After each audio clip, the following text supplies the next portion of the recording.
Those two words still echo in my mind. Soft, trembling, and far too close. I used to scoff at ghost stories, convinced they were nothing more than campfire tales. That changed the summer I spent at Oak Hollow Lookout. If you've ever thought about taking a job as a fire lookout, let me warn you. There's a reason some towers stay empty. Oak Hollow Lookout was infamous among the Rangers. Built in the 1940s, it perched on a ridge deep in a remote part of the Appalachian Mountains. The forest surrounding it was old. The kind of old where the trees seemed alive, their twisted branches leaning in to whisper secrets to each other. When I was assigned to Oak Hollow, I brushed off the stories my coworkers told me. The one about the missing ranger, the whispers that crackled over the radio late at night. I figured it was all just a hazing ritual for the new guy. The first day was uneventful. The tower was rickety but functional, its wooden beams groaning in the wind. The scratched glass windows distorted the otherwise breathtaking view of endless green ridges and valleys. I settled into the routine, scanning the forest for smoke, jotting down weather reports, and sipping coffee as the sun dipped behind the mountains. That night, I fell asleep to the comforting sounds of crickets and the occasional hoot of an owl. Then came the knocking. It was 3 a.m. when I woke to a loud, rhythmic thud. My heart raced as I sat up in bed, straining to listen. The sound was coming from below the tower, deliberate and too heavy to be an animal. Grabbing my flashlight, I leaned over the railing, my beam cutting through the darkness. "Hello?" I called into the void. No response. The wind rustled the trees, but the knocking stopped. I scanned the ground below, finding nothing but shadowy outlines of trees. Still, I barely slept the rest of the night. The next day, I searched the area around the tower. The dirt trail leading up to the ridge was undisturbed, no footprints or signs of animals. I convinced myself it had been the wind rattling the old structure. That night, the knocking returned, louder this time, and coming from the stairs. I froze in my cot, clutching the flashlight like a lifeline. The knocks were slow, deliberate, ascending one step at a time. My breath caught in my throat as the sound reached the door. "Who's there?" I shouted, trying to sound braver than I felt. The knocking stopped. Then I heard it, a whisper, faint but unmistakable. "Help me." The voice was soft, trembling, and so close it sounded as though it was just outside the door. My hands shook as I scrambled to my feet, aiming the flashlight at the door. "Who are you? What do you want?" I demanded. There was no response. I didn't dare open the door. I didn't sleep that night. The next morning, I found something on the balcony, a child's shoe. It was small, weathered, and covered in dirt, like it had been lost in the forest for years. But I knew it hadn't been there the day before. I radioed my supervisor, explaining what had happened. His response was dismissive. "The forest plays tricks on you," he said. "Don't let it get to you." I wanted to believe him, but that night, the whispers returned. They started softly, like the rustling of leaves, but quickly grew louder, overlapping and filling the air. Voices pleading, crying, muttering unintelligible words. "Help me. Why did you leave me? Don't look away." I covered my ears, but it didn't help. The voices seemed to seep into my skull, vibrating in my bones. Then the door creaked open. It shouldn't have. I'd locked it. My flashlight flickered as I turned toward the door. My breath caught in my throat as I saw it. A shadow, tall and thin, its edges flickering like smoke. Its head tilted unnaturally, and its arms hung too long at its sides. It didn't move, but I felt its eyes on me, cold and piercing. The room grew frigid, my breath visible in the beam of the flashlight. Then it spoke. "Why did you leave me?" The voice was a guttural rasp, distorted and unnatural. My chest tightened as I stammered, I don't know what you mean." The shadow raised a hand, pointing at me. Its fingers were impossibly long, ending in sharp, blackened tips. The whispers in the room grew louder, a deafening cacophony that made my head spin. And then, as suddenly as it had appeared, it was gone. The whispers stopped. The cold faded. I collapsed to the floor, shaking, and stayed there until dawn. When morning came, I didn't pack.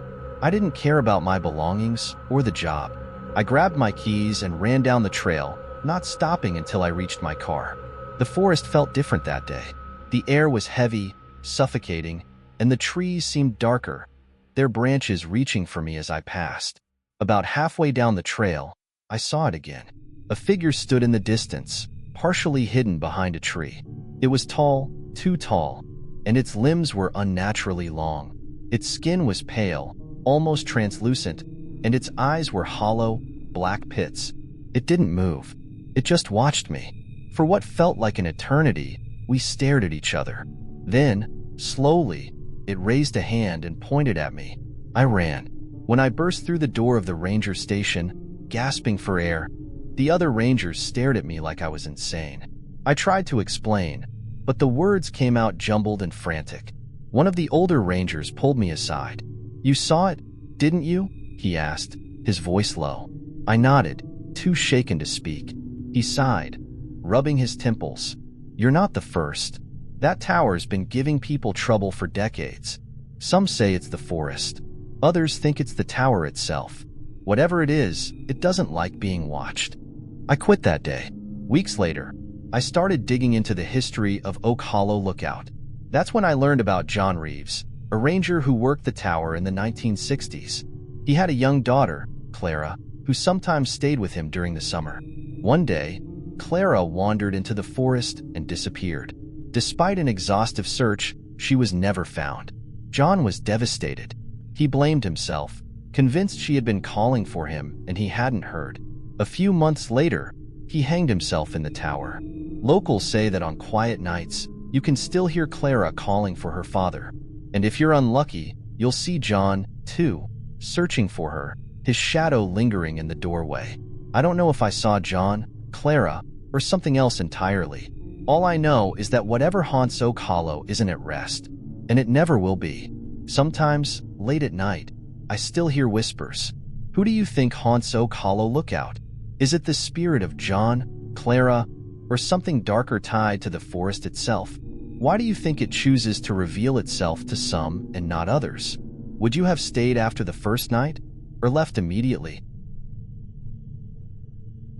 Those words are burned into my memory, chilling and desperate. I never believed in ghosts or spirits, not until the summer I spent at Oak Ridge Tower.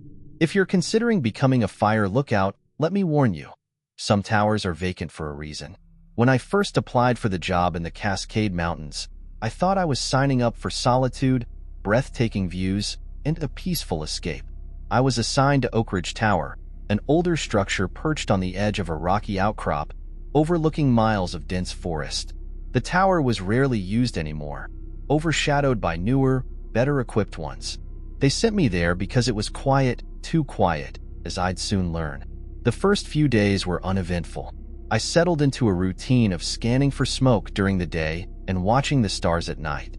The silence, broken only by the occasional crackle of my supervisor on the two-way radio, was comforting at first, but by the fourth night, I realized how oppressive it could be. It started with a sound. I was sitting on the balcony, sipping tea, when I heard it. Faint whispering. I froze, straining to listen. It was so soft, it could have been the wind, but it had a rhythm, a cadence, like words spoken just out of earshot. "Hello?" I called, my voice echoing into the darkness. The whispering stopped. I told myself it was nothing, just the forest playing tricks on me, but the unease lingered. That night, I locked the door and double-checked the windows before crawling into bed. The next morning, I decided to explore the area around the tower. A faint, overgrown trail led into the forest. My supervisor had warned me to stick close to the tower, but curiosity got the better of me. About a mile in, I stumbled upon a clearing. At its center was a ring of blackened stones, as if they'd been scorched in a fire. The ground inside the circle was barren, devoid of grass or leaves. The air felt heavy, pressing against my chest. Something about the place was wrong. I didn't stay long. That night, the whispering returned, louder and more distinct. It came from all around the tower, voices overlapping, speaking in hushed, frantic tones. I buried my head under the pillow, trying to block it out, but the voices only grew louder. Then I heard something else, a single voice, clear and desperate. Help me. I shot upright, my heart pounding. The voice had come from outside, from the base of the tower. Grabbing my flashlight, I stepped onto the balcony and aimed the beam into the darkness. Is someone out there? I shouted. The forest below was still, the trees casting long, jagged shadows in the moonlight. Then I saw it, a figure standing just beyond the tree line. It was small, childlike, with pale skin that seemed to glow in the darkness. I couldn't see its face, but I could feel its gaze, heavy and unrelenting. Help me, it said again, its voice thin and trembling. Are you lost? Where are your parents? I asked, my hands shaking as I gripped the railing. The figure didn't respond.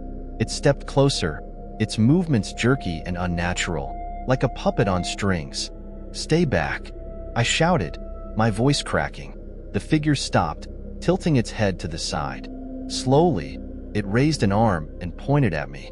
A sudden gust of wind howled through the trees, and when I blinked, the figure was gone. I didn't sleep that night. The next morning, I radioed my supervisor and told him what I'd seen. He dismissed it, chalking it up to isolation and an overactive imagination. The forest can mess with your head, he said. Don't let it get to you. But I knew what I'd seen, and I couldn't shake the growing sense of dread. That night, the forest felt darker. The shadows seemed deeper, the silence more menacing. Around midnight, the knocking started. It was faint at first, a soft tapping at the base of the tower. I tried to ignore it, but it grew louder, more insistent, as if something was climbing the stairs. Grabbing my flashlight, I aimed it at the door. The knocking stopped. Then, from outside, a voice whispered, "Let me in." I froze, my breath catching in my throat. "Who's there?" I managed to say, my voice barely audible. There was no response. "Go away," I shouted, my voice trembling. The doorknob rattled, twisting as if someone, or something, was trying to open it. "Let me in," the voice repeated, louder this time. I backed into the corner, clutching the flashlight like a weapon. The rattling stopped, and for a moment, everything was silent. Then I saw it.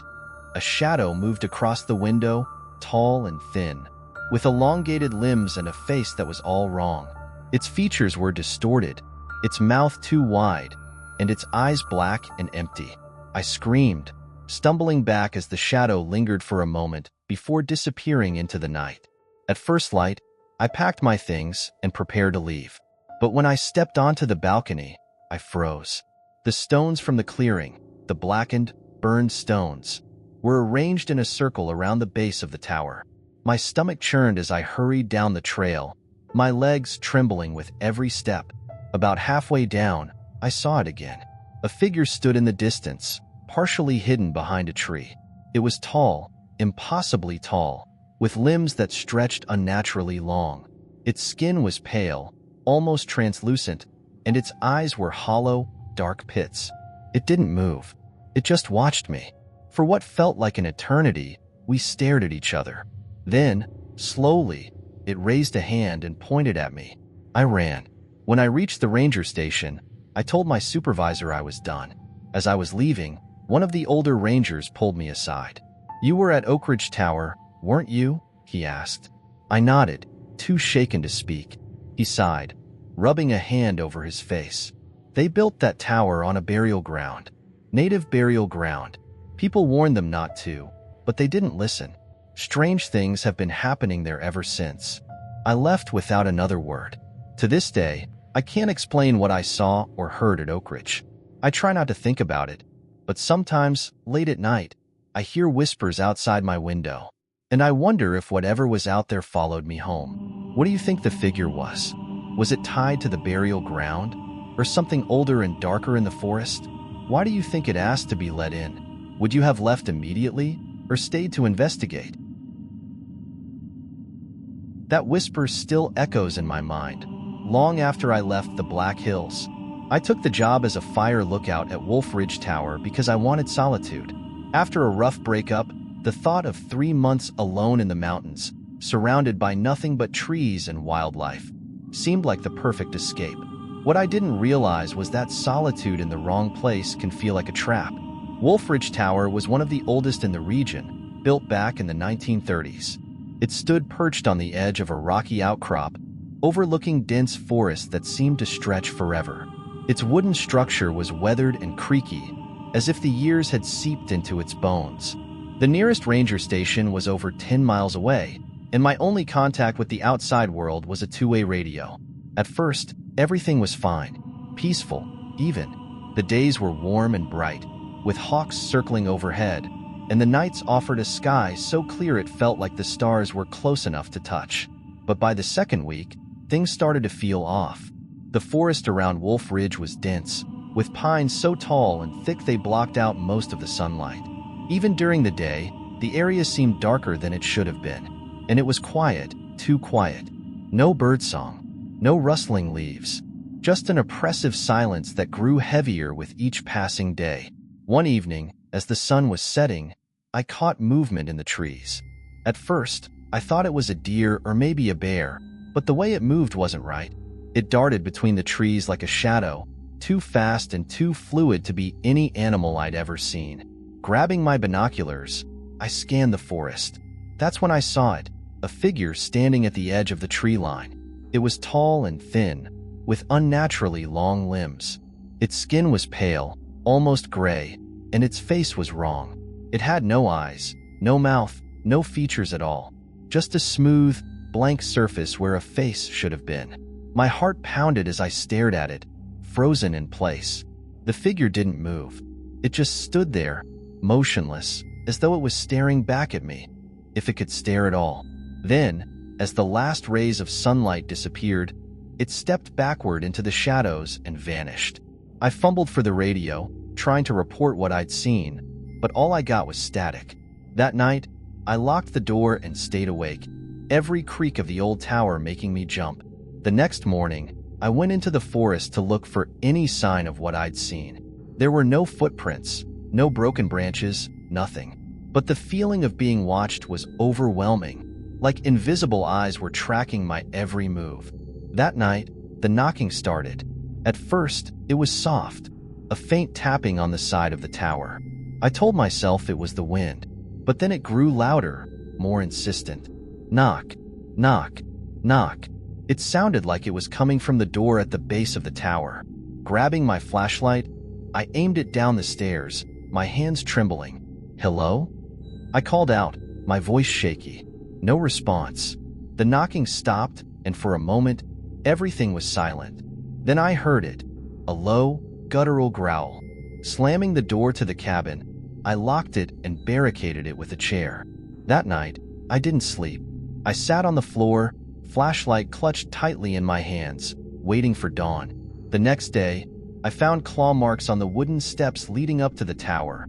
Long, deep scratches that hadn't been there before. I tried the radio again, but the signal was still too weak. I was completely alone. That night, things escalated. I was lying in bed, staring at the ceiling, when I heard footsteps on the stairs. They were slow and deliberate, each step creaking under the weight of something heavy. My breath caught in my throat as the footsteps stopped just outside the door. Then, a voice whispered, "Let me in." The voice was soft, almost childlike, but there was something wrong with it. The tone was distorted, unnatural, like it was trying to mimic a human voice but couldn't quite get it right. "Go away," I shouted, my voice cracking. The voice didn't respond. Instead, the doorknob rattled, as if someone, or something, was trying to open it. "Let me in," the voice repeated, louder this time. I backed into the corner of the room, clutching the flashlight and the hatchet I kept by the bed. My hands were shaking so badly I could barely hold them. The doorknob stopped rattling, and for a moment, everything was silent. Then, a shadow moved across the window, a tall, thin figure with elongated limbs. Its face, or lack of one, pressed against the glass, its blank surface somehow staring right at me. I screamed, the sound ripping from my throat as I stumbled backward. The shadow lingered for a moment before vanishing into the night. At first light, I packed my things. I didn't care about the job or the paycheck. I just wanted to get out. But as I stepped onto the balcony, I saw something that made my stomach churn. a small pile of rocks arranged in a circle at the base of the tower. In the center of the circle was a single black feather. I don't know why, but the sight of it filled me with a deep, primal fear. I left everything behind, my gear, my supplies, even the radio, and started down the trail. The forest felt darker than ever, the air heavy and oppressive. I could feel eyes on me, watching from the shadows. About halfway down the trail, I saw it again. The figure stood in the middle of the path, its blank face tilted slightly, as though it was curious. My heart pounded as I froze, staring at it. Then it moved, taking a slow step toward me. I ran. I didn't stop until I reached the ranger station, my chest heaving and my legs burning. When I told the rangers what had happened, they exchanged uneasy glances. One of them, an older man named Bill, pulled me aside. "You were at Wolf Ridge, weren't you?" he asked. I nodded, too shaken to speak. He sighed, rubbing a hand over his face. "That tower's cursed. Always has been. They say something lives in those woods. Something old. Most folks don't last more than a few weeks up there." I quit that day. To this day, I don't know what I saw in the forest, and I don't want to know. But sometimes, late at night, I wake to the sound of knocking at my window, and I can't help but wonder if whatever was out there followed me home. What do you think the figure was? Could it be tied to the forest's history, or was it something supernatural that the tower disturbed? Why do you think it asked to be let in? Would you have stayed to investigate, or left at the first sign of danger? Those words haunt me to this day. I thought I knew what I was getting into when I volunteered for the fire lookout job at Clear Ridge Tower. It was supposed to be a quiet, uneventful week in the mountains, an easy paycheck for some overtime. But no amount of money could have prepared me for what I experienced up there. Clear Ridge Tower was remote, even by fire tower standards. Nestled deep in the Rockies, it was accessible only by a narrow, winding dirt road that barely qualified as a path.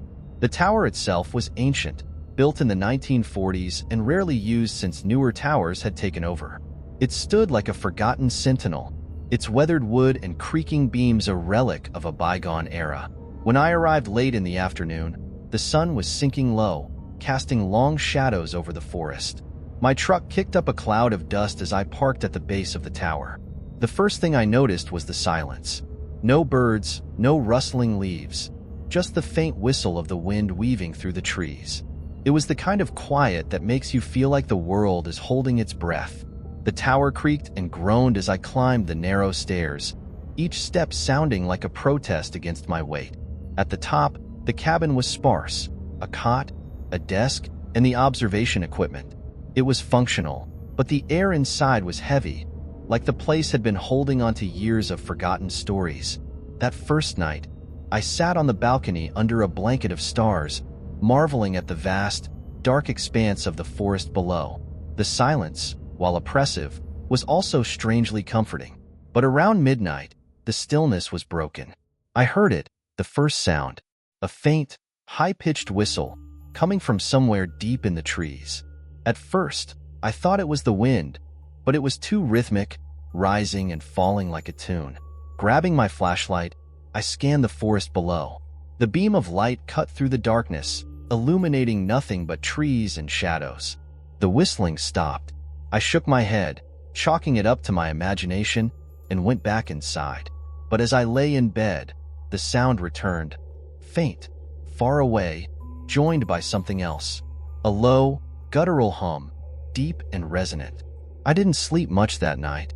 The next morning, I radioed my supervisor to report the strange noises. He laughed it off. "It's just the wind," he said. "Happens all the time up there. Don't let it get to you." But I wasn't convinced. That evening, as the sun dipped below the horizon, I decided to take a walk. A narrow trail led from the base of the tower into the forest. The trees were dense, their towering forms blocking out what little light remained. About a mile in, I stumbled upon something strange, a clearing. At its center was a circle of blackened stones, as if they'd been scorched in a fire. The air was thick with the scent of ash and something metallic, like blood. The ground inside the circle was barren, devoid of grass or leaves. It felt wrong, like I was trespassing somewhere I didn't belong. As I turned to leave, I heard it again, the whistling. This time, it was closer. I spun around, my flashlight sweeping the clearing. It was empty. The sound grew louder, coming from the direction of the tower. I ran. By the time I reached the tower, the whistling had stopped, replaced by an eerie silence. I climbed the stairs two at a time, locking the door behind me. That night, the knocking started. At first, it was soft, a gentle tap at the base of the tower. But it grew louder, more insistent, echoing up the stairs. Grabbing the hatchet I kept by the bed, I stood frozen, listening as the knocking moved up the steps. When it reached the top, it stopped. "Who's there?" I shouted, my voice shaking. No response. Then, outside the window, a face appeared. It was pale, almost luminous in the moonlight, with hollow eyes and a wide, unnatural grin. Its features were distorted, stretched, like a painting that had melted. My blood ran cold as I stumbled back, nearly dropping the hatchet. The face pressed closer to the glass, its grin widening, and then it spoke. "You shouldn't have come here." Its voice was low and gravelly, layered, as if multiple people were speaking at once. Panic surged through me. I swung the hatchet, shattering the window, the blade sinking into the frame where the face had been. But when I looked again, it was gone. The rest of the night was a blur.